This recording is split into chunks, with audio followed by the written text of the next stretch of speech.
آ جاتی ہے۔ تو طاقت والے، صحت والے وہ بھی روزہ رکھنا چاہیں، فدیہ دینا چاہیں تو فدیہ دے سکتے ہیں۔ اب کوئی آدمی جائے اور جا کر کسی مفتی سے جا کر فتویٰ پوچھے کہ حضرت میں اگرچہ صحت مند ہوں، طاقتور ہوں اور میں روزہ رکھنا چاہوں تو رکھ سکتا ہوں، لیکن میرا جی چاہتا ہے کہ بس میں فدیہ دیتا رہوں اور میں روزے نہ رکھوں۔ قرآن میں یہی ہے نا کہ صحت مند، طاقتور وہ بھی فدیہ دے سکتا ہے، لہذا میں فدیہ دیتا رہوں گا، روزے نہیں رکھوں گا۔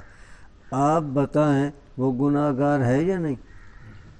بولیں ہاں جی، گناہ گار ہے نا، اس پر روزے رکھنا فرض تھا، لیکن وہ فدیہ دے کر جان چھڑانا چاہتا ہے کہ میں صرف فدیہ ہی دیتا رہوں، وہ گناہ گار ہے۔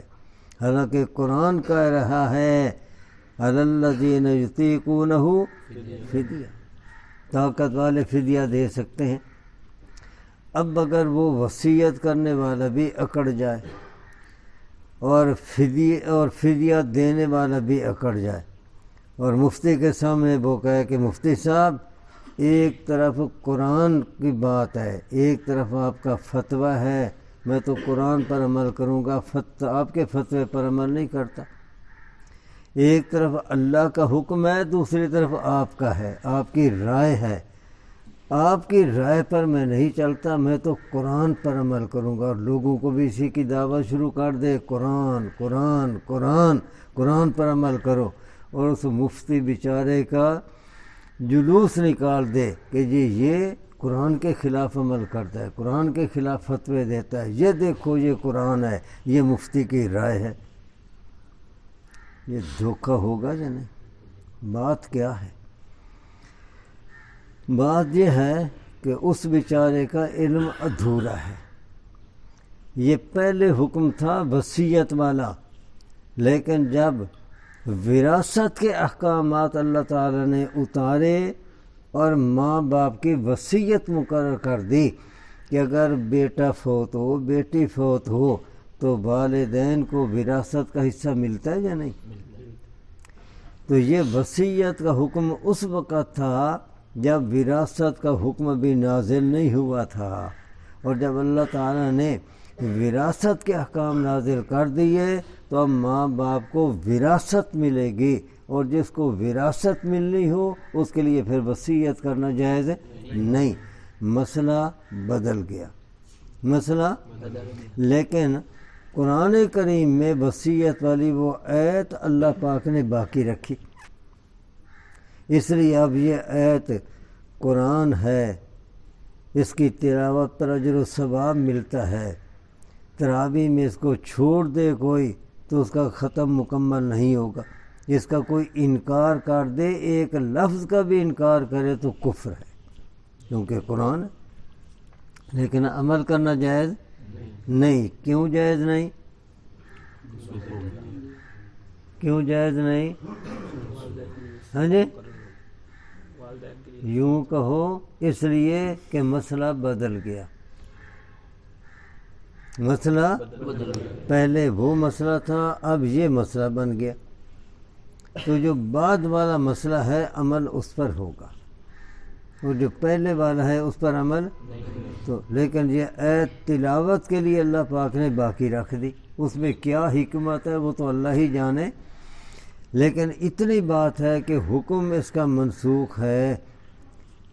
آپ طالب علم میں پڑھتے رہتے ہیں نا کہ قرآن کریم کے اندر آیات ہیں منسوخ الحکم دون التلاوت، ایسی آیات ہیں کہ جن کا حکم منسوخ ہے، تلاوت اس کی منسوخ نہیں ہے۔ تو جب تلاوت منسوخ نہیں تو تلاوت تو ہوگی، لیکن اس میں جو حکم ہے وہ منسوخ ہو گیا، اس لیے عمل کرنا جائز نہیں، اور اگر کوئی کر لے تو اس کو ثواب یا گناہ ہوگا، وہ گناہ ہوگا۔ اسی طریقے سے جب روزوں کا حکم دیا گیا تو شروع میں اللہ تعالیٰ نے یہ گنجائش رکھی کہ صحت مند بھی فدیہ دینا چاہے تو دے سکتا ہے، لیکن بعد میں یہ حکم بھی تبدیل ہو گیا، منسوخ ہو گیا، لیکن اللہ تعالیٰ نے تلاوت کے لیے وہ آیت اسی طریقے سے باقی رکھی۔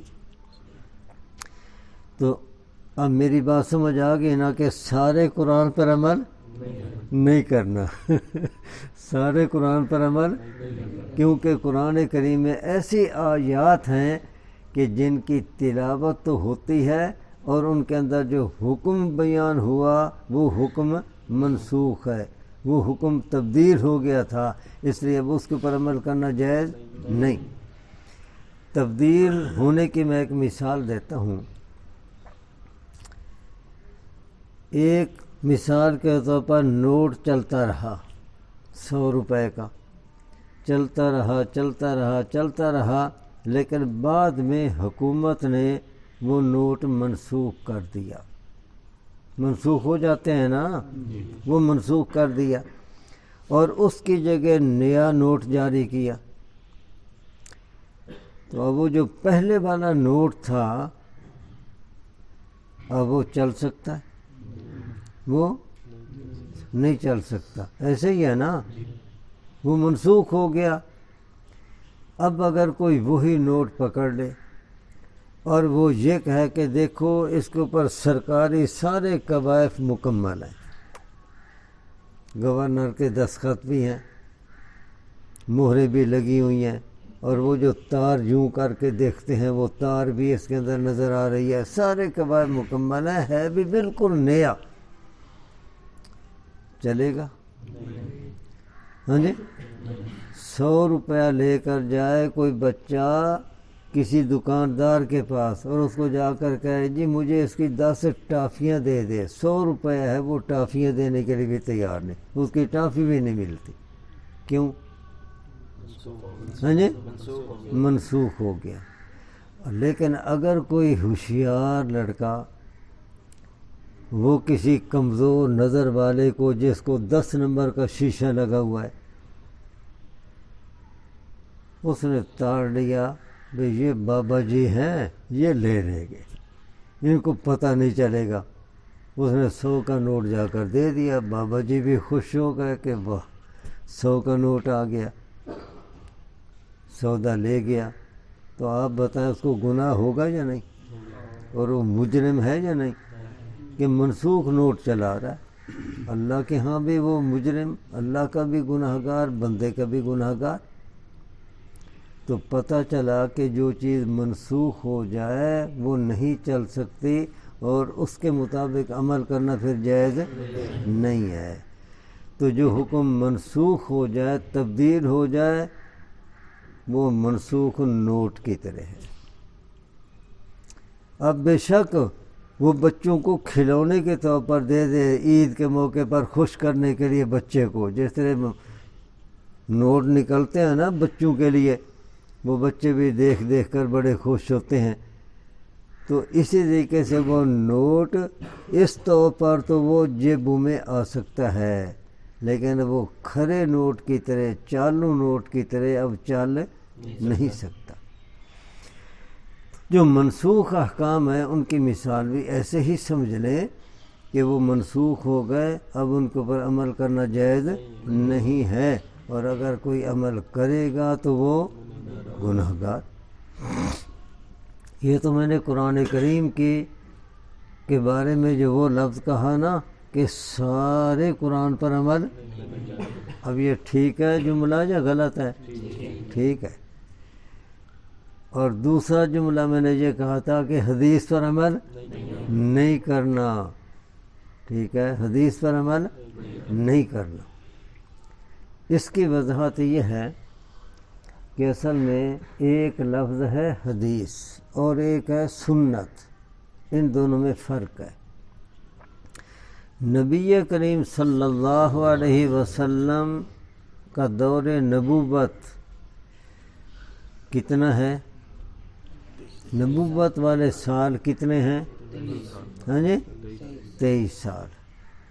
تو یہ جو نبوت والے 23 سال ہیں، ان میں آپ کا ہر قول وہ بھی حدیث، آپ کا ہر فعل وہ بھی حدیث، یعنی جو کچھ آپ نے زبان مبارک سے کہا وہ بھی حدیث، اور جو کچھ آپ نے کیا وہ بھی حدیث۔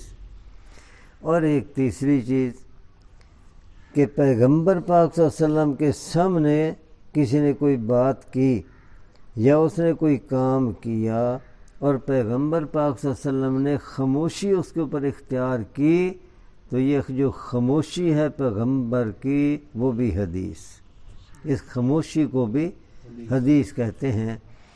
اور علماء محدثین کی اصطلاح میں اس خاموشی کو کہا جاتا ہے تقریر۔ کیا؟ تقریر۔ اب دیکھو آپ لوگ تقریر کسے کہتے ہیں؟ کچھ بولنا، بیان کرنا، اس کو تقریر کہتے ہیں نا، لیکن جہاں پر پیغمبر پاک کی خاموشی اس کو بھی کہا گیا تقریر۔ اس کو تقریر کیوں کہا گیا؟ اس لیے کہ نبی کا کام یہ ہوتا ہے کہ جب اس کے سامنے کوئی آدمی ایسی بات کرے جو شریعت کے خلاف ہے، ایسا کام کرے جو شریعت کے خلاف ہے، اللہ کی ناراضگی والی بات ہو، اللہ کی ناراضگی والا کوئی کام ہو، تو پھر نبی کا فرض ہے کہ فوراً وہ وہاں پر ان کی رہنمائی کرے کہ میاں یہ کام خلاف شریعت ہے، یہ بات بھی خلاف شریعت ہے، تمہیں یہ نہیں کرنی چاہیے۔ پیغمبر رہنمائی کرتا ہے، اور اگر کسی نے اس کے سامنے بات کی غلط، کام کیا غلط، خلاف شرع، گناہ والا، اور پیغمبر چپ رہے، تو اس نے گویا کہ اپنے منصب کا فرض ادا نہیں کیا اور اپنے منصب کا تقاضا پورا نہیں کیا۔ نبی کا تو کام یہی ہوتا ہے، جس طرح باپ کے سامنے اگر اس کا بیٹا کوئی گناہ والی بات کرے تو یہ باپ کا فرض ہے کہ اپنے بیٹے کو سمجھائے، کوئی گناہ والا کام کرے باپ کا فرض ہے کہ اپنے بیٹے کو سمجھائے، اور اگر وہ جو کچھ کرتا رہے باپ کچھ بھی نہ سمجھائے، کچھ بھی نہ کہے، تو اس نے اپنا فرض ادا کیا؟ اس نے اپنا فرض ادا نہیں کیا۔ تو پیغمبر کا یہ منصب ہوتا ہے کہ وہ پھر خاموش نہیں رہتا، وہ سمجھا دیتا ہے، لیکن جب وہ خاموش رہا تو اس کا خاموش رہنا یہ اس بات کا خاموش بیان ہے کہ یہ بات بھی صحیح اور یہ کام بھی صحیح، اس لیے اس کو پھر تقریر کہا جاتا ہے۔ تو یہ تین چیزیں کہ زمانہ نبوت کا ہر قول بھی حدیث، ہر فعل بھی حدیث، اور ہر تقریر بولنے والی نہیں، خاموشی والی، وہ بھی حدیث۔ یہ تو ہوئی حدیث۔ دوبارہ کہہ دوں کہ 23 سالہ دور نبوت کا ہر قول، ہر فعل، ہر تقریر حدیث، یہ تو ہے حدیث۔ اب یہ جو حدیث ہے یہ آپ نے سمجھ لیا۔ اب سنت کسے کہتے ہیں اس کی بات سمجھو۔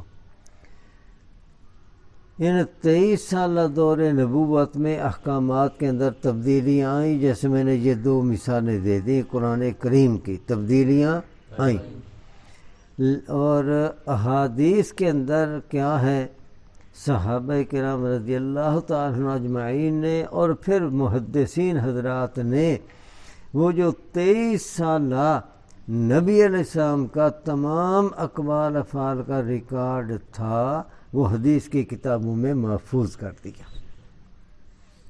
جب سارا ریکارڈ محفوظ کیا تب حدیث کی کتابوں میں وہ پہلے والے تبدیل شدہ طریقے بھی آ گئے اور بعد والے طریقے بھی آ گئے۔ جب دونوں قسم کے طریقے آ گئے حدیث کی کتابوں میں، اس لیے کہ اب ان کا کام یہی تھا کہ نبی صلی اللہ علیہ وسلم کا جو قول بھی ہے، جو فعل بھی ہے، جو تقریر ہے، اس کو محفوظ کرنا، ان کا کام یہ تھا۔ انہوں نے محفوظ کر دیے حدیث کی کتابوں میں۔ یہ تو ہے حدیث۔ اب سنت کسے کہتے ہیں؟ سنت ان طریقوں کو کہا جاتا ہے جو شروع ہوئے اور پھر تبدیل نہیں ہوئے، نبی اسلام کی اخیر زندگی تک جاری رہے، اور بعد میں صحابہ کرام نے اور پوری امت نے اس کو جاری رکھا۔ وہ جو جاری طریقے ہیں اور جاری احکامات ہیں ان کو کہا جاتا ہے سنت۔ آپ نے اصول شاشی کے اندر ہی پڑھا، السنت الطریقۃ المسلوکۃ فی الدین، وہ طریقہ جو دین میں چالو کر دیا گیا، دین میں جو طریقہ چلا دیا گیا وہ چالو طریقہ، وہ ہے سنت۔ اور جو طریقے چھوڑ دیے گئے، تبدیل ہو گئے، وہ چالو رہے؟ وہ تو بند ہو گئے نا۔ تو جو چالو طریقہ آگے چلتا رہا نبی اسلام کے اخیر زندگی تک، بعد میں صحابہ کرام نے بھی اس کو جاری رکھا، وہ تو ہے سنت۔ دو لفظ کہہ لو، وہ حدیث بھی ہے اور ساتھ ساتھ سنت بھی ہے۔ حدیث بھی ہے اور سنت بھی ہے۔ اور جو طریقے تبدیل ہو گئے، جو حکم تبدیل ہو گئے، لیکن صحابہ کرام نے چونکہ آپ کا ہر قول فعل محفوظ کیا تو ان کو بھی محفوظ کر دیا، تو وہ حدیث تو ہے لیکن سنت نہیں، کیونکہ وہ جاری نہیں رہا، وہ بند ہو گیا۔ آپ ہی بتائیں کہ جو نبی اسلام نے طریقہ چھوڑ دیا، صحابہ کرام نے بھی وہ طریقہ چھوڑ دیا، اب اگر کوئی آدمی یہ کہے کہ یہ حدیث ہے، یہ حدیث ہے، صحیح حدیث ہے، میں عمل اس کے اوپر کروں گا، جبکہ نبی پاک صلی اللہ علیہ وسلم نے چھوڑ دیا، صحابہ کرام نے بھی چھوڑ دیا، اور یہ کہتا ہے کہ یہ حدیث ہے اور بخاری کی حدیث ہے، صحیح حدیث ہے، میں اس پر عمل کروں گا، اگر وہ اس دھوکے میں عمل کر لے، ثواب یا گناہ؟ اور وہ نبی پاک کا فرما بردار نافرمان، کہ نبی پاک نے چھوڑ دیا اور وہ کہتا ہے کہ نہیں میں عمل کروں گا کہ حدیث ہے اور بخاری کی حدیث ہے، تو وہ گناہ گار۔ میں اس کے سمجھانے کے لیے مثال دیا کرتا ہوں، آم کہاں لگتے ہیں؟ کیکر پر؟ کس پر؟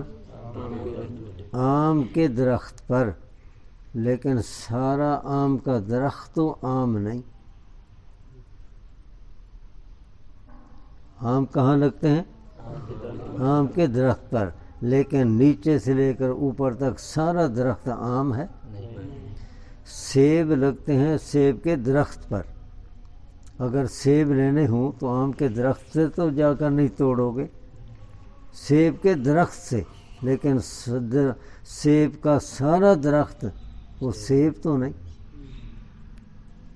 سمجھ آ گئی نا؟ تو اسی طریقے سے سنت یہ ہے تو ذخیرہ حدیث میں، لیکن ہر حدیث وہ سنت نہیں، اس لیے عمل کرنا ہے سنت پر، عمل کرنا ہے سنت پر۔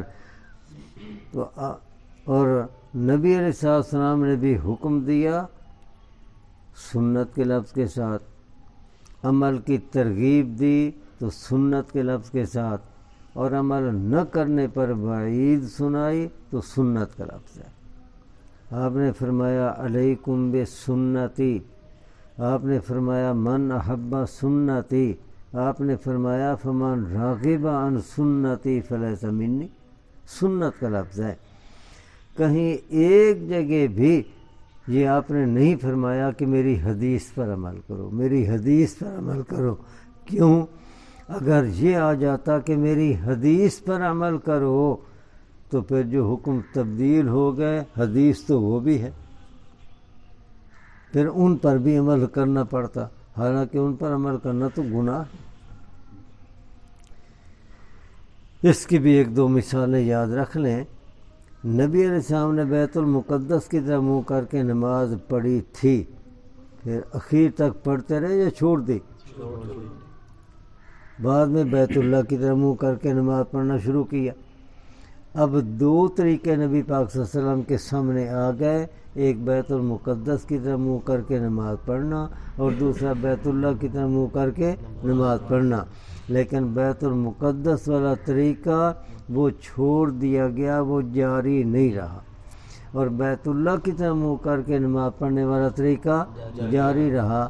لہذا جہاں یہ بیان ہوا حدیث کے اندر کہ بیت المقدس کی طرف منہ کر کے نماز پڑھی، وہ حدیث ہے، وہ سنت نہیں، اور جہاں یہ آیا کہ بیت اللہ کی طرف آپ نے منہ کر کے نماز پڑھی، وہ حدیث بھی ہے اور ساتھ ساتھ سنت بھی ہے۔ تو اس لیے اب میں یہ کہتا ہوں کہ صرف جو حدیث ہے اس پر عمل نہیں کرنا، عمل کس پر کرنا ہے؟ جو حدیث بھی ہے اور ساتھ ساتھ سنت بھی ہے۔ وآخر دعوانا ان الحمد للہ رب العالمین۔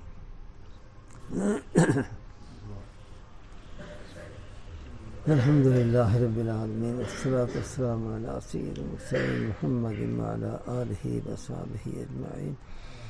اللہم انا نسألک بأنک انت اللہ